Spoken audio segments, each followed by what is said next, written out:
So good afternoon, Pune.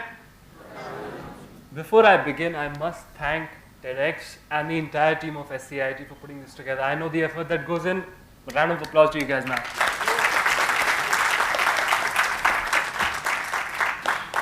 So before I begin, the journey started with two words, the biggest words that I came across. One was entrepreneur, and the other was infrastructure. They were big words. I didn't even know what they meant. And I think I was in middle school that time, didn't even understand. And it interested me to know what exactly is an entrepreneur. I thought it was the coolest job to have, and that's when I began. But before I get into entrepreneur and infrastructure, this is a small thing that I picked up at Stanford Graduate School of Business. It's an exercise to check what your observation skill is. It's basically a sentence that I'll play for around 20 seconds, and let's see how many of you can get the right answer. Okay? Can you see it? No? Can we just... Now?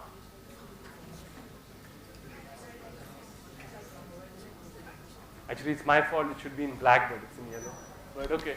Can you? Now? Still? Okay, so I'll read it out. It basically is: finished files are the result of years of scientific study combined with experience of many years. So a normal person would usually, in normal 20 seconds, you can actually see only 3 Fs under normal observation. Some people will get 4 to 5.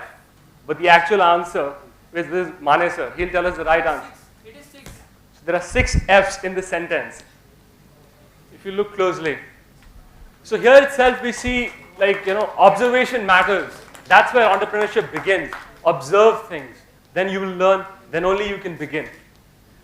So coming back to entrepreneur, I think everybody's familiar with who's on screen. That's Steve Jobs, Bill Gates, and the Google guys.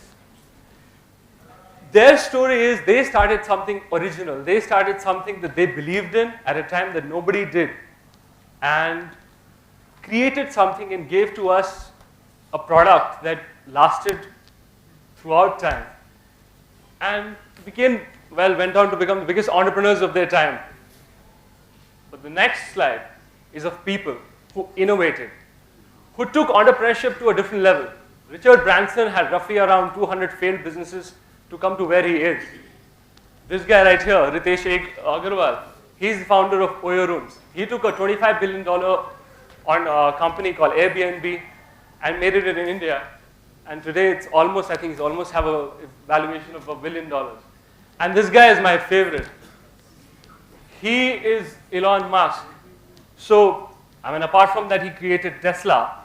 He also the owner and founder of a company called SpaceX. What they do is they build aeronautical designs, aeronautical manufacturing products, and have their own robots and spaceships that go into space. So this guy challenged NASA to do what they were doing at a slightly cheaper cost, and he succeeded after almost failing at it. So the difference I'm trying to show here, as it says on the slide, spot the difference, that people who create are also entrepreneurs, and people who can innovate are also entrepreneurs. Everybody's entrepreneur, as long as you can do something better or differently. So some fun fact that I came across when I was researching what actually entrepreneur is, well, it's taken in the 19th century from the French, where it was used to describe the director of a musical institution. Well, today it's used to describe a bunch of the richest people on earth. But are all entrepreneurs rich? If yes, how? If not, why? The problem that everybody or all countries or everybody is facing is we have too many entrepreneurs. Everybody wants to be an entrepreneur.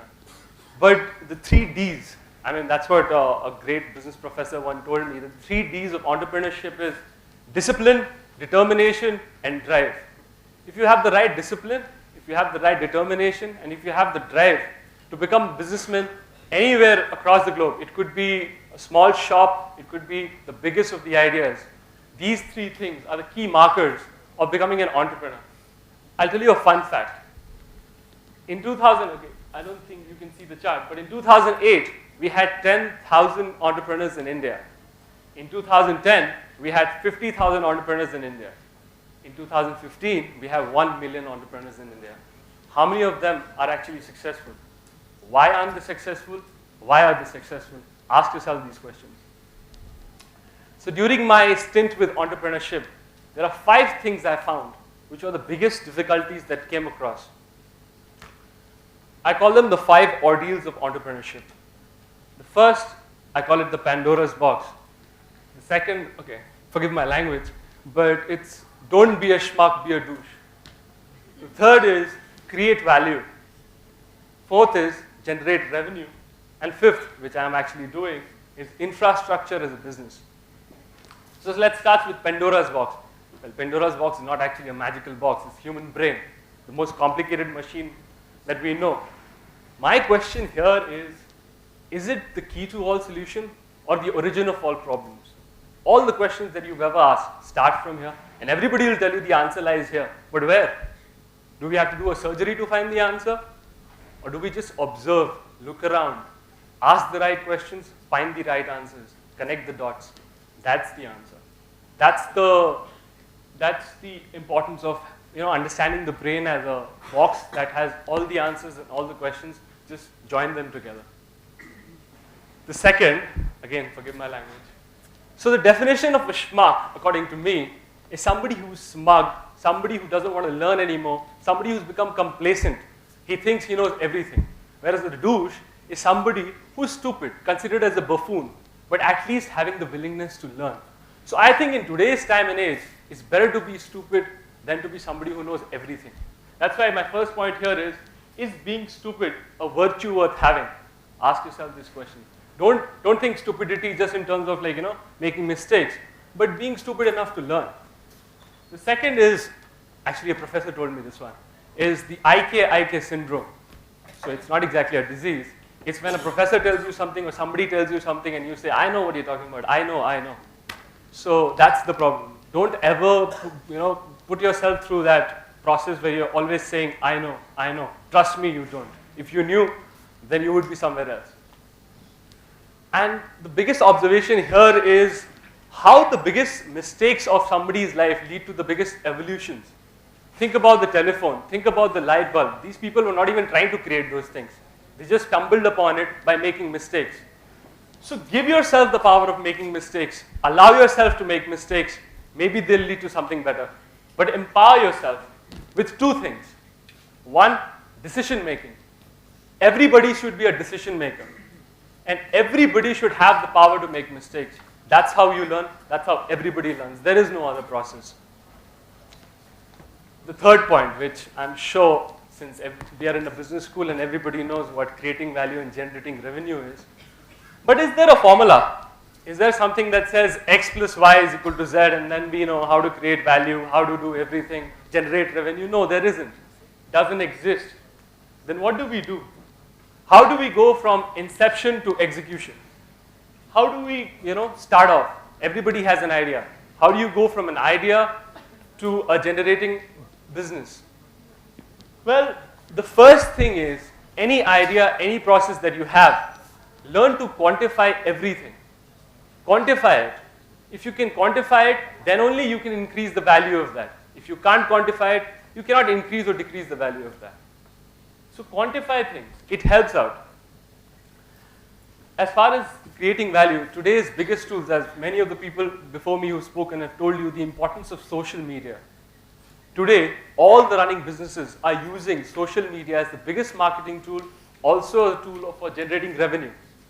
So maybe if your idea is just an idea at an inception stage, it can get to the stage of the final product by using social media.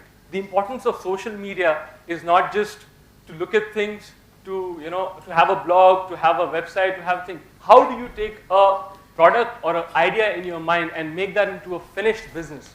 That's what social tool will tell you. And the one thing that I learned the hard way. So when I started my business, I didn't have a revenue model. I didn't know if I invested $100,000 today, how long will it take for me to make that into X amount of money? And what is the peripherals of how the generating revenue works? There are 100 ways of doing it. There are so many ways of doing it. But have a rough picture of what your model will be. If you have X amount of money, see, nobody gives money for free, trust me. Even my dad won't give me money for free. So you have to take whatever money that you take from anybody and tell them that this money can be multiplied, divided, subtracted, added in this way is possible. That's what a revenue model actually is. It's not some difficult economic mathematical formula. It could be as simple as take 100, invest it into a FD, give you a certain amount of return, and this amount of time it will be matured. It could be as simple as that. It doesn't take rocket science to figure that out. So coming back to where I started from, infrastructure as a business. Now infrastructure, we've all heard it, buildings, roads, everything that you see around is infrastructure. But it doesn't exactly overlap with something like startup. I mean, when was the last time you heard a startup that had infrastructure? So the lesson to be learned here is infrastructure doesn't actually just means roads, bridges, highways. It could be infrastructure for startups. I do that. I provide infrastructure for startups. Startups that are ideas now, that can be developed into businesses later. That itself is providing infrastructure. But today we'll talk about the infrastructure that we all know. So the biggest challenge that came across when I entered into this field are the cliches to this field. Stuff like, it's corruption. You know, the government people, you need to bribe somebody, you need to know this person, you need to know that person. Well, anywhere in the world, even in your classroom, you need to know people to form a team, right? I mean, you cannot just do everything on your own. So that's not a cliche anymore. As far as the corruption and everything goes, there are ways to handle those things. Don't ever get bogged down because there are cliches attached to something. There are cliches attached to everything. That shouldn't stop you from doing what you want to do. The second most important thing that I realized in this business was the advantages that are provided to you.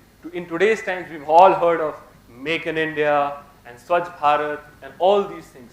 Trust me, they're not just, keywords being thrown around. These actually have 100 pages of policies that are meant to help people like us who want to do something in this sector. There are policies, rebates, things that the government is willing to provide if you're willing to take that one step forward. The idea here is to take that step forward, make that mistake. If you learn something in the process, it'll eventually help you anyway. The biggest problem I face in today, when we are already doing businesses in 2 different states with different governments, is the moral infliction of social welfare. Because infrastructure involves people. Today, if I'm making something, it should help the common man in some way or the other. And it was one of the biggest reasons why I came into this business, was it was connected to the most ground level of people, to the highest level of people. So if you can create something that joins the two or forms a bridge between the ground level people and the highest level of people, I think you've done something. You've established something, you've created something that could have been, somebody else is going to do it anyway, but that has your name on it. Give something, it's not like, this is not my effort to be philanthropic, it's just that create something that creates value as well as gives back to the society in one way or the other. It helps people out. So that's where the moral inflection of social welfare, which is often forgotten when we're doing work like this, but we should keep it in mind. Finally, something that I came across very recently in the infrastructure sector. So here is a building that was constructed in China within 19 days. A 57-floor building constructed in 19 days. I think they have the Guinness World Record on this one. Okay, how many of you recognize this building? It is the costliest house in the world. Its roughly valuation is around $2 billion as of now. And let me tell you, the construction cost of this building was $70 million, and Mr. Ambani didn't spare a single penny.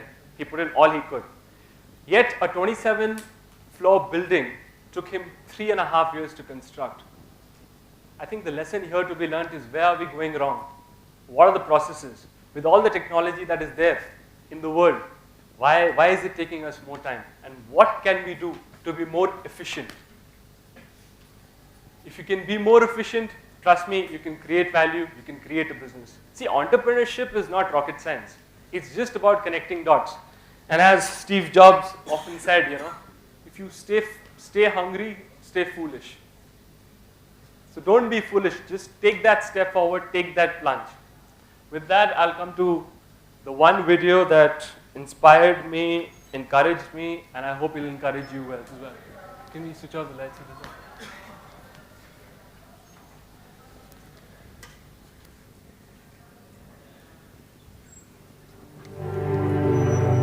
Here's to the crazy ones, the misfits, the rebels, the troublemakers, the round pegs in the square holes, the ones who see things differently. They're not fond of rules, and they have no respect for the status quo. You can quote them, disagree with them, glorify or vilify them. About the only thing you can't do is ignore them. Because they change things. They push the human race forward. While some may see them as the crazy ones, we see genius. Because the people who are crazy enough to think they can change the world are the ones who do.